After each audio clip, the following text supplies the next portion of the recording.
ya. Revisi Undang-Undang ITE sudah dilaksanakan, tapi saya mau tanya dulu. Ini lokus deliktinya, ini mencakup percakapan point to point atau semata-mata poin dari Facebook dalam grup? Ya, jadi sesungguhnya yang terjadi di dunia maya, tapi kemudian harus dilihat Mas. Misalnya kalau terkait pelanggaran asusila di dunia maya, maka itu selain one to many, tapi juga one to one itu juga dapat dikenakan. One to one bisa kena untuk asusila, termasuk SMS, BBM dari private ke private. Betul, tapi sekali lagi ada juga perubahan yang utama di Undang-Undang ITE yang baru ini. Jadi sesungguhnya Undang-Undang ITE sudah ada dari tahun 2008, hanya ini ada revisi bahwa harus ada delik aduan. Jadi kalau misalnya saya mengirimkan sesuatu yang vulgar, melanggar susila kepada Mas Bud misalnya ya, yang nggak mungkin sih, mudah-mudahan. Artinya kalau begitu, lalu ada aduan dari Mas Budiman, nah itulah baru kemudian bisa dibawa ke pelanggaran yang diatur dalam undang-undang ini. Kalau tidak ada aduan, tidak.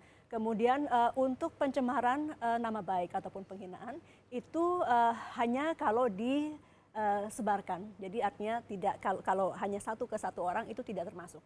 Tapi kalau satu orang ke banyak orang itu kemudian memang masuk ranahnya. Jadi betul-betul tergantung dari apa yang dilakukan. Jadi babnya itu namanya bab mengenai perbuatan yang terlarang. Perbuatan yang terlarang di dunia maya tersebut. Jadi perbuatannya itu asusila, kemudian penghinaan, pencemaran nama baik, pelanggaran terhadap SARA,